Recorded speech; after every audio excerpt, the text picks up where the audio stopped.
গোপালগঞ্জে উত্তেজনাপূর্ণ পরিস্থিতি বিরাজ করছে। স্থানীয় বঙ্গবন্ধু সড়কে এনসিপির জুলাই পদযাত্রা চলাকালীন বিক্ষোভকারীদের সঙ্গে সেনাবাহিনীর মুখোমুখি অবস্থান দেখা দিয়েছে।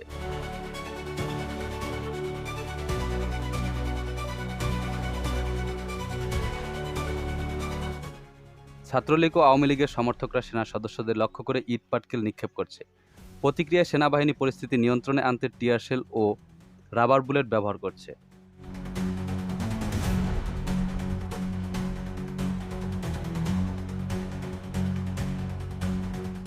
গোপালগঞ্জের এই গুরুত্বপূর্ণ সড়কে বর্তমানে তীব্র অশান্তি লক্ষ্য করা যাচ্ছে। সেনাবাহিনী বিক্ষোভকারীদের ছত্রভঙ্গ করার চেষ্টা করলেও পরিস্থিতি এখনও থমথমে।